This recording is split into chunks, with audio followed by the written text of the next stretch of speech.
You can heal your life द्वारा Louise L Hay. प्रकरण 2। समस्या क्या है? एक निश्चय। अपने भीतर झांकना बेहतर होगा।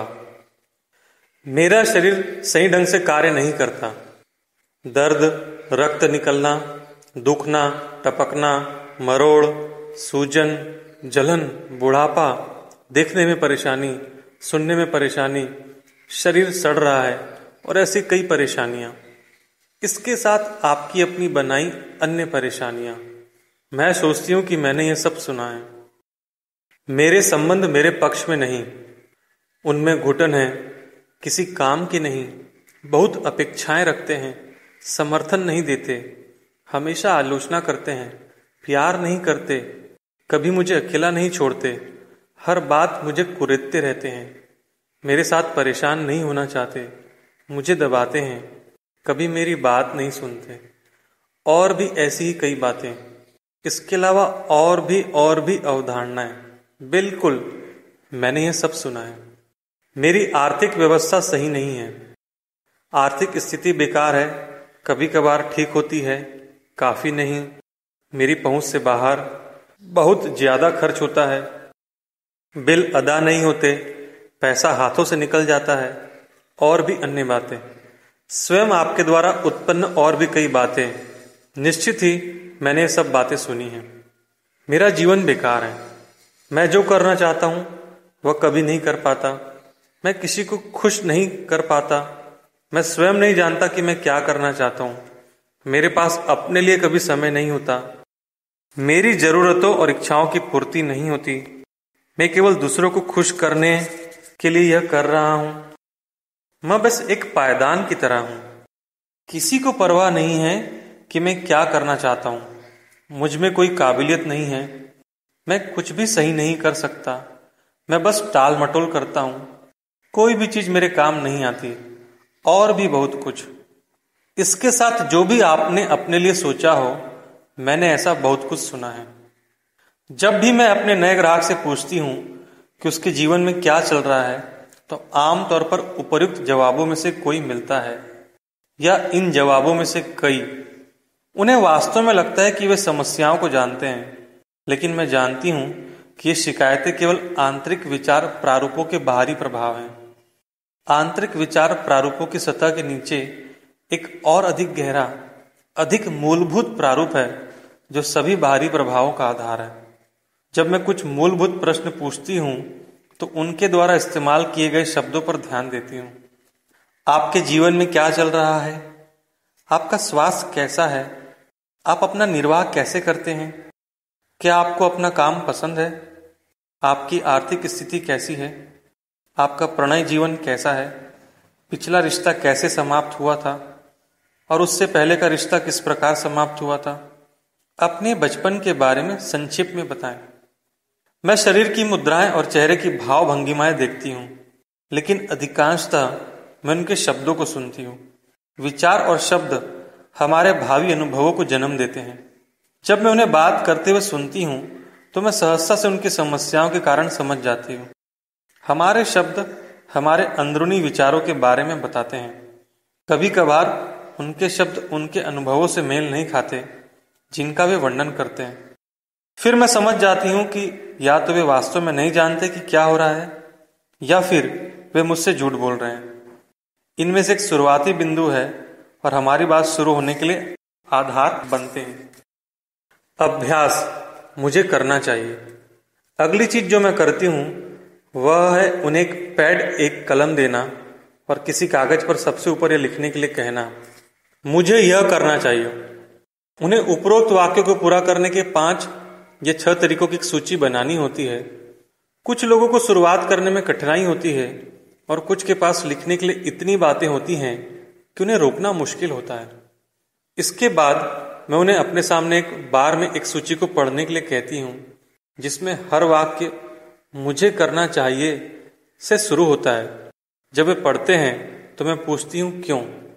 जो जवाब मिलते हैं वे दिलचस्प और बहुत कुछ प्रकट करते हैं, जैसे मेरी माँ ने कहा कि मुझे करना चाहिए, क्योंकि मैं यह करने से डरता नहीं। क्योंकि मुझे परिपूर्ण होना है। सभी को वो करना पड़ता है, क्योंकि मैं काफी आलसी, काफी नाटा, काफी लंबा, काफी मोटा, काफी पतला, काफी बेवकूफ, काफी कुरूप, बेकार हूं। ये जवाब मुझे दिखाते हैं कि वे अपने विश्वासों में कहां पर अटके हुए हैं और वे अपनी सीमाओं के बारे में क्या सोचते हैं। मैं उनके उत्तरों पर कोई टिप्पणियां नहीं करती।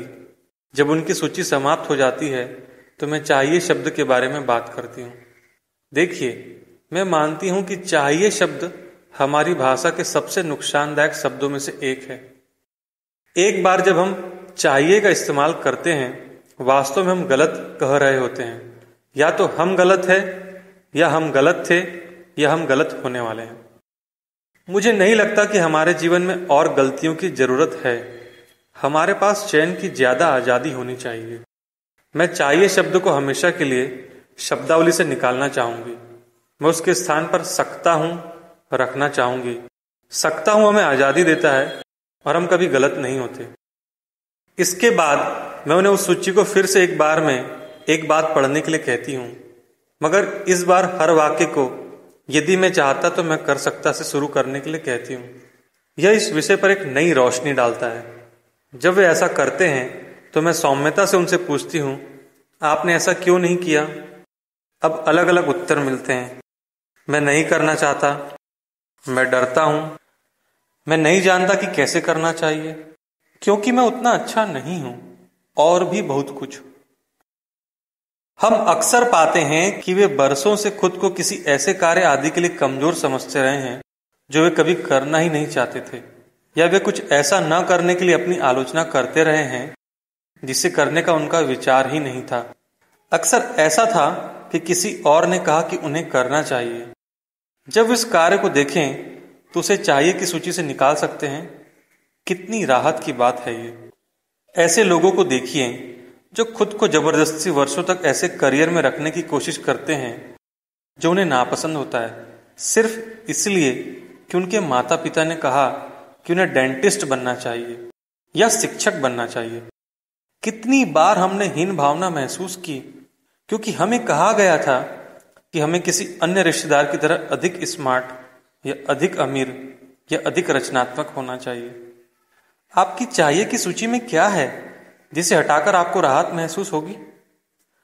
जब तक हम इस छोटी सी सूची का अध्ययन करते हैं, वे एक नए और भिन्न रूप में अपने जीवन को देखना शुरू करते हैं।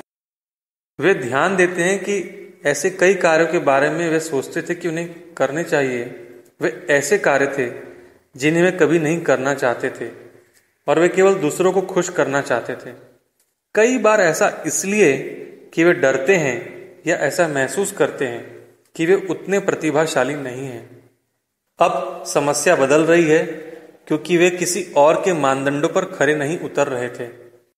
ऐसा सोचकर उनमें उत्पन्न गलत होने की भावना को समाप्त करने की प्रक्रिया अंतिम कर दी है मैंने। इसके बाद मैं उनको अपने जीवन का दर्शन समझाना शुरू करती हूँ, जैसा कि मैंने अध्याय 1 में किया। मैं मानती हूँ कि जीवन वास्तव में बहुत सरल है। जो हम देते हैं वही वापस पाते हैं। हम जो भी सोचना चाहते हैं और करना चाहते हैं, उसमें यह ब्रह्मांड हमें पूरी तरह सहयोग देता है।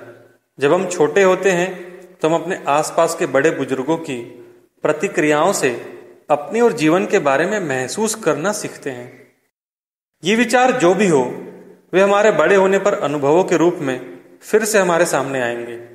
हालांकि हम केवल विचार प्रारूपों के साथ कार्य करते हैं और ताकत का केंद्र हमेशा वर्तमान पल में होता है। इस क्षण में परिवर्तन शुरू हो सकते हैं। अपने आप से प्यार करना।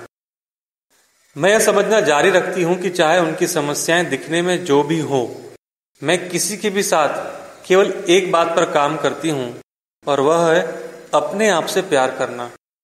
प्रेम चमत्कारी दवा है। अपने आप से प्यार करना हमारे जीवन में जादू की तरह काम करता है। मैं अहम या अकड़ या घमंड की बात नहीं कर रही, क्योंकि वह प्रेम नहीं है, वह केवल भय है।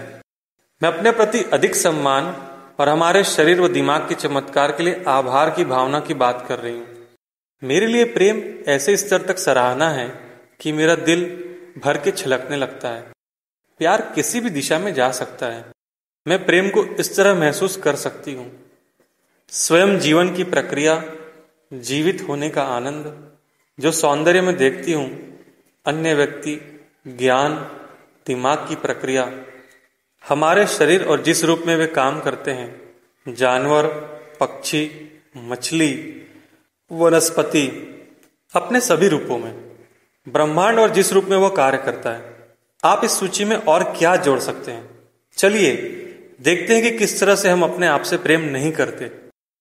हम लगातार खुद को फटकारते हैं और आलोचना करते हैं। हम भोजन, शराब और नशीली पदार्थों से अपने शरीर के साथ दुर्व्यवहार करते हैं। हम मान लेते हैं कि हम प्रेम के योग्य नहीं हैं। हम अपनी सेवाओं के लिए एक सम्मानजनक मूल्य मांगने से डरते हैं। हम अपने शरीर में बीमारियां और पीड़ा उत्पन्न करते हैं। हम ऐसी चीजों को टालते हैं जिनसे हमें लाभ हो सकता है। हम अव्यवस्था में रहते हैं। हम ऋण और बोझ अपने ऊपर ले लेते हैं। हम ऐसे प्रेमियों और साथियों को आकर्षित करते हैं जो हमारी अवहेलना करते हैं। आपके तरीके क्या है? यदि हम किसी भी रूप में अपने लिए अच्छी बातें नकारते हैं तो यह खुद से प्रेम न करने का एक तरीका है। मुझे अपनी एक ग्राहक याद है जो चश्मा पहनती थी। एक दिन हमने उसके बचपन का एक पुराना डर निकाला। अगले दिन जब वह सोकर उठी तो उसे लगा कि उसे अपने कॉन्टैक्ट लेंस पहनकर परेशानी हो रही है। उसने आसपास देखा और पाया कि उसकी नजर बिल्कुल साफ थी। फिर भी वह पूरा दिन कहती रही, मुझे विश्वास नहीं हो रहा, मुझे विश्वास नहीं हो रहा। अगले दिन उसने फिर से कॉन्टैक्ट लेंस पहन लिए। हमारे अवचेतन दिमाग में विनोद की कोई भावना नहीं होती। उसे यकीन नहीं हुआ कि उसे अपनी आंखें पूरी तरह ठीक कर लिए। आत्मशक्ति का अभाव भी खुद से प्रेम न करने का एक और भाव है। टॉम एक बहुत अच्छा कलाकार था और उसके पास कुछ अमीर ग्राहक थे जिन्होंने उसे अपने घरों में 2 दीवारें सजाने को कहा। फिर भी वह अपने ही सही बिल पेश करने में बहुत पीछे था। उसके द्वारा पेश किए गए मूल्य कभी काम को पूरा करने में लगे समय की सही कीमत नहीं थे। जो भी व्यक्ति कोई अलग सेवा प्रदान करता है, एक अद्वितीय उत्पाद का सृजन करता है, वह कोई भी मूल्य मांग सकता है। पैसे वाले लोग अपने लिए किए गए काम के लिए अच्छा भुगतान करना पसंद करते हैं। वह उनके उत्पाद को और मूल्यवान बनाता है। कुछ और उदाहरण। हमारा साथी थका हुआ और चिड़चिड़ा रहता है। हम हैरान हैं कि हमने ऐसा क्या गलत किया है। वह हमें 1 या 2 बार बाहर ले जाता है और फिर दोबारा फोन नहीं करता। हमें लगता है कि हमारे रिश्ते में कुछ तो गलत है। हमारी शादी खत्म हो गई है और निश्चित रूप से हम विफल हो गए हैं। हम वेतन वृद्धि के लिए कहने में डरते हैं। हमारा शरीर जेंटलमैन्स क्वार्टरली तथा लोक नामक पत्रिका में प्रकाशित लोगों से नहीं मिलता और हम हीन भावना से ग्रस्त हैं। हम बिक्री नहीं कर पाते या हासिल नहीं कर पाते और हमें यकीन है कि हम लायक नहीं हैं। हम अंतरंगता और किसी के बहुत पास आने से डरते हैं, इसलिए हम अनाम यौन संबंध स्थापित करते हैं। हम निर्णय नहीं ले सकते क्योंकि हमें यकीन है कि वे गलत होंगे। आप अपनी आत्मशक्ति के अभाव की अभिव्यक्ति किस प्रकार करेंगे? शिशुओं की संपूर्णता। जब आप एक नन्हे शिशु थे तो आप कितने संपूर्ण थे। शिशुओं को संपूर्ण बनने के लिए कुछ करना नहीं पड़ता। वे पहले से ही संपूर्ण होते हैं और वे ऐसा करते हैं मानो वह सब जानते हो। वे जानते हैं कि वे ब्रह्मांड का केंद्र बिंदु है। वे अपनी मनपसंद चीज मांगने से डरते नहीं हैं। वे अपनी भावनाओं को खुलकर अभिव्यक्त करते हैं। आपको पता है, जब कोई शिशु क्रोधित होता है तो वास्तव में पूरे पड़ोस को पता चल जाता है। आप समझ जाते हैं जब शिशु खुश होते हैं क्योंकि उनकी मुस्कुराहट कमरे में उजाला कर देती है। वे प्रेम से ओतप्रोत होते हैं। नन्हे शिशुओं को यदि प्रेम न मिले तो वे जीवित नहीं रह सकते। जब हम बड़े हो जाते हैं तो हम प्रेम के बिना रहना सीख लेते हैं, लेकिन शिशु इससे समझौता नहीं करते। शिशु अपने शरीर के हर अंग को भी प्यार करते हैं, यहाँ तक कि अपने मल को भी। उनमें अविश्वसनीय साहस होता है। आप वैसे थे, हम सभी वैसे थे। फिर हमने अपने आसपास के बड़े बुजुर्गों की बातें सुननी शुरू की जो डरना सीख चुके थे, और हमने अपनी ही प्रतिभा को नकारना शुरू कर दिया। जब ग्राहक मुझे विश्वास दिलाने की कोशिश करते हैं कि वे कितने बुरे हैं या प्रेम करने योग्य नहीं हैं, तो मैं कभी उन पर विश्वास नहीं करती। मेरा काम उन्हें उस दौर में वापस लाना है जब वे जानते थे कि अपने आप को किस तरह प्यार करना है। अभ्यास, दर्पण। इसके बाद मैं ग्राहकों को एक छोटा दर्पण उठाने, अपनी आंखों में देखने और अपना नाम कहते हुए यह बोलने को कहती हूँ कि मैं तुम्हें उसी रूप में प्यार और स्वीकार करती हूँ जैसा तुम हो। यह कई लोगों के लिए बहुत कठिन होता है। इस अभ्यास से आनंद उठाने की बात तो दूर, मुझे शायद ही कभी इसके लिए सुखद प्रतिक्रिया मिलती है। कुछ रोते हैं या उनकी आंखों में पानी आ जाता है, कुछ रुष्ट हो जाते हैं, कुछ अपने गुणों या विशेषताओं को महत्व नहीं देते, कुछ जोर देकर कहते हैं कि वे ऐसा नहीं कर सकते। एक व्यक्ति ने तो कमरे में दर्पण को फेंककर भागना चाहा। उसे दर्पण में अपने आप से बात करना शुरू करने में कई महीने ही लग गए। वर्षों तक मैं दर्पण केवल उसमें दिखने वाले दृश्य की आलोचना करने के लिए देखती रही। अपने आप को स्वीकार करने के लिए अपनी भौहों को तराशते हुए बिताए गए अंतहीन घंटों को याद करके अब मैं चकित हो जाती हूँ। मुझे याद है कि मुझे स्वयं अपनी आंखों में देखने में डर लगता था। यह सरल अभ्यास मुझे बहुत कुछ दिखाता है। 1 घंटे से भी कम समय में मैं बाहरी समस्याओं के नीचे मौजूद कुछ मुख्य बिंदुओं तक पहुंचने में सफल हो जाती हूँ। यदि हम केवल समस्या के स्तर पर काम करें तो हम हर बारीकी पर काम करने में बहुत सारा समय लगा सकते हैं, और जिस पल हमें लगता है कि हमने सब ठीक कर लिया है, वह कहीं और उभर जाता है। दिखने वाली समस्या शायद ही असली समस्या होती है। बात एक ग्राहक की। वह अपने रूप को लेकर काफी सोचती थी, खासकर अपने दांतों को लेकर। वह एक डेंटिस्ट से दूसरे डेंटिस्ट के पास घूमती रही और महसूस करती रही कि हर किसी ने उसके चेहरे को और भद्दा बना दिया है। उसने अपनी नाक ठीक कराई, पर डॉक्टरों ने ठीक से काम नहीं किया। हर व्यक्ति उसके इस विचार को प्रतिबिंबित कर रहा था कि वह बदसूरत है। उसकी समस्या उसका रूप नहीं था, बल्कि उसका यह विश्वास था कि उसके साथ कुछ गड़बड़ है। एक और महिला थी जिसकी सांस में दुर्गंध थी।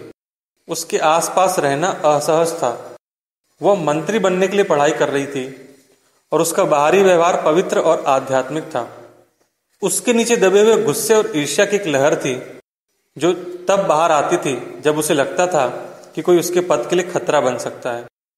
उसके अंदरूनी विचार उसकी सांसों से अभिव्यक्त होते थे, और स्नेहिल होने का दिखावा करते समय भी वह आक्रामक होती थी।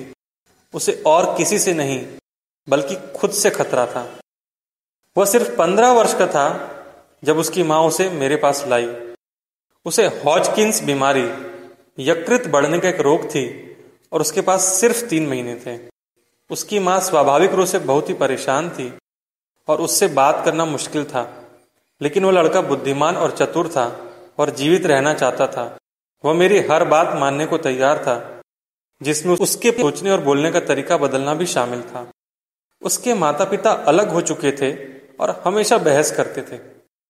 उसके पास वाकई एक व्यवस्थित घरेलू जीवन नहीं था। उसे अभिनेता बनने की बहुत चाह थी। प्रसिद्धि और किस्मत की चाह में खुशी अनुभव करने की उसकी क्षमता दब गई थी। उसे लगता था कि वह तभी स्वीकार्य और महत्वपूर्ण बन सकता है जब उसके पास प्रसिद्धि हो। मैंने उसे खुद से प्यार और अपने आप को स्वीकार करना सिखाया और वह स्वस्थ हो गया। अब वह एक परिपक्व व्यक्ति है और नियमित रूप से ब्रॉडवे पर नजर आता है। जैसे ही उसने अपने अस्तित्व की खुशी को महसूस करना शुरू किया, उसे नाटकों में काम मिलना शुरू हो गया। अधिक वजन एक और अच्छा उदाहरण है कि किस प्रकार हम एक ऐसी समस्या को सुधारने में बहुत सी ऊर्जा व्यर्थ करते हैं जो असली समस्या नहीं है। लोग अक्सर मोटापे से लड़ते हुए वर्षों गुजार देते हैं और फिर भी मोटे होते हैं। वे अपनी सही समस्याओं को वजन से जोड़कर देखते हैं। अधिक वजन एक गहरी अंदरूनी समस्या का केवल एक बाहरी प्रभाव है। मेरे लिए वह समस्या हमेशा डर और सुरक्षा की आवश्यकता है। जब हम डरे हुए या असुरक्षित या पर्याप्त रूप से अच्छे नहीं महसूस करते हैं, तो हम में से कई सुरक्षा के लिए अतिरिक्त वजन एकत्रित कर लेते हैं। अधिक भारी होने के लिए अपने आप को कम आंकने में अपना समय बिताना, भोजन का वह हर ग्रास जो हम खाते हैं उसके लिए अपराध बोध महसूस करना, वजन बढ़ने पर अपने आप को कोसना केवल समय की बर्बादी है। 20 वर्षों बाद भी हम इसी स्थिति में हो सकते हैं क्योंकि हमने असली समस्या से निपटना शुरू भी नहीं किया है। हमने बस यह किया है कि अपने आप को अधिक भयभीत और असुरक्षित बनाया है। फिर हमें सुरक्षा के लिए अधिक वजन की जरूरत पड़ती है, इसलिए मैं अधिक वजन या डाइट पर ध्यान देने से इनकार कर देती हूँ, क्योंकि डाइटिंग काम नहीं करती। एकमात्र डाइट जो काम करती है वह है मानसिक डाइट, नकारात्मक विचारों से दूर रहना। मैं ग्राहकों से कहती हूँ, चलिए उस मुद्दे को कुछ समय के लिए एक और रख देते हैं और पहले कुछ अन्य बातों पर काम करते हैं। वे अक्सर मुझे बताते हैं कि वे अपने आप से प्यार नहीं कर सकते क्योंकि वे इतने मोटे हैं, या जैसा कि एक लड़की ने कहा, किनारों पर अधिक गोल है। मैं उन्हें समझाती हूँ कि वे मोटी इसलिए हैं क्योंकि वे खुद से प्यार नहीं करते। जब हम अपने आप से प्रेम और स्वयं को स्वीकार करते हैं तो हमारे शरीर से आश्चर्यजनक रूप से वजन कम होता है। कभी कभी ग्राहक मुझसे नाराज भी हो जाते हैं जब मैं समझाती हूँ कि अपना जीवन बदलना उनके लिए कितना आसान है। वे शायद ऐसा महसूस करते हैं कि मैं उनकी समस्याओं को नहीं समझ पाती। एक महिला बहुत निराश हो गई और बोली, मैं यहाँ लेखन कार्य के लिए मदद लेने आई थी, खुद से प्यार करना सीखने नहीं। मेरे लिए समझना मुश्किल नहीं था कि उसकी मुख्य समस्या अपने आप से नफरत करना थी, और यह उसके जीवन के प्रत्येक अंग में, यहाँ तक कि उसके लेखन में भी व्याप्त हो गई है। वह किसी भी चीज में सफलता नहीं प्राप्त कर सकती थी जब तक कि वह अपने आप को इतना अयोग्य महसूस करती। उसने मेरी बात नहीं सुनी और रोती हुई चली गई। फिर 1 वर्ष बाद उसी समस्या के साथ और भी बहुत सी समस्याएं लेकर आई। कुछ लोग तैयार नहीं होते और निर्णय नहीं कर पाते। हम सभी अपने परिवर्तन सही समय, सही स्थान और क्रम में करना शुरू करते हैं। मैंने 40 की उम्र तक अपने जीवन में बदलाव लाना शुरू भी नहीं किया था। असली समस्या। तो एक ग्राहक ने अभी अभी उस निर्दोष छोटे से दर्पण में देखा और वह दुखी है। मैं खुशी से मुस्कुराती हूँ और कहती हूँ, बहुत बढ़िया, अब हम असली समस्या की ओर देख रहे हैं। अब हम आपके रास्ते में आने वाली असली रुकावट को दूर करना शुरू कर सकते हैं। मैं अपने आप से प्रेम करने, उसके तरीके के बारे में और बात करती हूँ, क्योंकि मेरे लिए अपने आप से प्रेम करना खुद को कभी भी किसी भी बात के लिए दोष न देने से शुरू होता है। मैं उनकी ओर देखते हुए उनसे पूछती हूँ कि क्या तो अपनी आलोचना करते हैं? उनकी प्रतिक्रियाएं मुझे बहुत कुछ बता देती है। हाँ, बिल्कुल, हर समय, उतना नहीं जितना मैं करता था। मैं अपने अंदर बदलाव कैसे लाऊंगा अगर मैं अपनी निंदा ना करूं? क्या हर कोई ऐसा ही नहीं करता? मैं कहती हूं, हम हर किसी के बारे में बात नहीं कर रहे, हम आपके बारे में बात कर रहे हैं। आप अपनी निंदा क्यों करते हैं? आप में क्या कमी है? जब वे बात करते हैं तो मैं एक सूची बनाती हूँ। वे जो भी कहते हैं वह अक्सर उनकी चाहिए सूची से मेल खाता है। उन्हें लगता है कि वे अधिक लंबे, अधिक नाटे, अधिक मोटे, अधिक पतले, अधिक मूर्ख, अधिक बूढ़े, अधिक युवा, अधिक बदसूरत है। अक्सर सबसे खूबसूरत व्यक्ति या महिला यह कहती है, या उन्हें अधिक देर हो गई है, या अधिक जल्दी है, वे अधिक आलसी है, और ऐसी ही कई बातें।